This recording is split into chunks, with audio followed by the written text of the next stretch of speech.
Jean-Christophe, bonjour, rédacteur en chef de Multicoque Magazine. Alors, explique-nous un petit peu l'origine de ce magazine qui a 30 ans.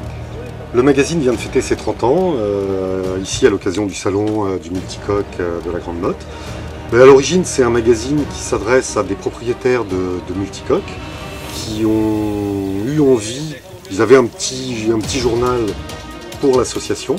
Ils se sont dit mais pourquoi pas faire un magazine plus grand public. Et donc en 1985, ils ont lancé un magazine, ce qui à l'époque était totalement déraisonnable parce qu'il devait y avoir 10 bateaux qui existaient et 200 lecteurs à tout casser. Et l'intelligence des créateurs du magazine, ça a été de faire une version tout de suite en anglais du magazine pour toucher un public mondial. Et donc Multicoque est un magazine qui est décliné en anglais, qu'on retrouve dans plus de 99 pays aujourd'hui.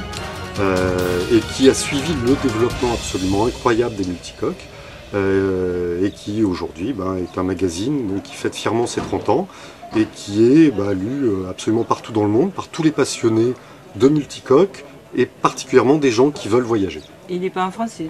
Il est en français, il est en anglais. Il y a deux versions en fait. Multicoque en français, Multi-Elseworld en anglais. Donc parution tous les Il y a 7 numéros par an. 7 numéros par an. Un numéro tous les 2 mois, plus un hors-série tous les ans. À combien d'exemplaires? Alors aujourd'hui, il y a à peu près 50 000 exemplaires, 25 000 en français, 25 000 en anglais. Et donc un magazine comme Multicoque ne vit uniquement que des ventes ou vous avez une grosse part par les annonceurs? C'est comme tous les magazines aujourd'hui, un magazine c'est 60% de publicité qui fait vivre et 40% ses lecteurs, en sachant qu'on a de la publicité uniquement parce qu'on a des lecteurs. C'est parce que les magazines ont des lecteurs que des gens sont intéressés pour passer de la publicité.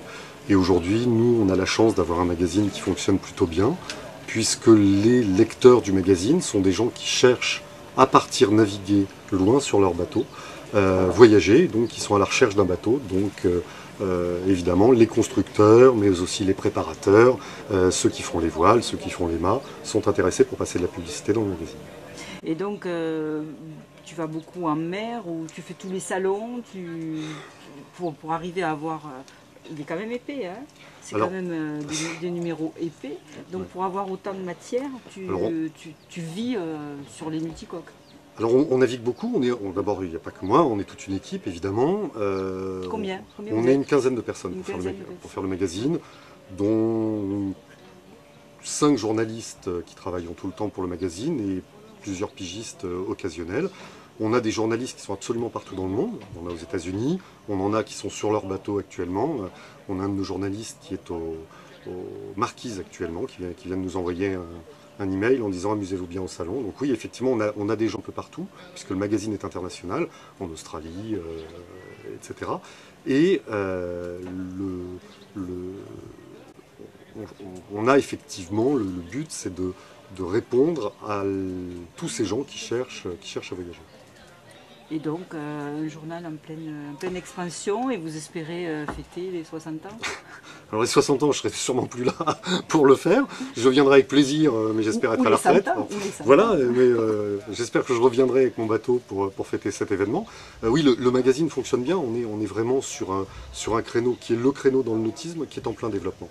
Vous avez des salons nautiques absolument partout dans le monde, ce que vous demandiez tout à l'heure. Effectivement, on fait des salons partout dans le monde. Il y a des salons partout. Il n'existe qu'un seul salon où il n'y a que des multicoques. Sinon vous avez des salons avec des monocoques, des bateaux de pêche, des semi-rigides et des multicoques. Mais nous on a ici à la Grande Motte un salon exclusivement réservé aux multicoques et c'est unique au monde dans l'industrie nautique. On est vraiment le créneau qui est en plein développement aujourd'hui. Et au niveau de ce salon, l'organisation, l'accueil, tout est top?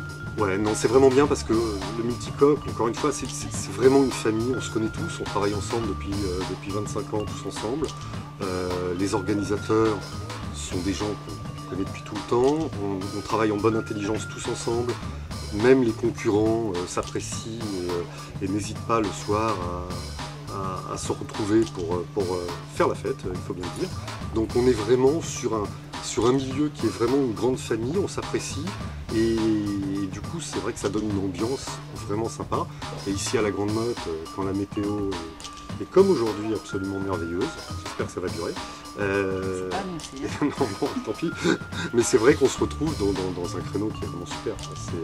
Les gens sont adorables, on est super bien accueillis, la municipalité met vraiment tous les moyens à la disposition des organisateurs pour que l'événement se passe bien. Et on voit des gens venir absolument du monde entier. Je veux dire, on avait des Australiens, des Israéliens, des gens d'Amérique du Sud, d'Amérique centrale. En tant que visiteur ? Ah oui, des visiteurs, on ne parle qu'anglais sur ce salon, parce que je ne parle pas les autres langues, donc j'ai pas le choix. On a des gens qui viennent du monde entier. C'est vraiment pas un salon franco-français. Très bien, eh bien, merci beaucoup. Merci. Et longue vie à Multicoque Magazine. Merci beaucoup.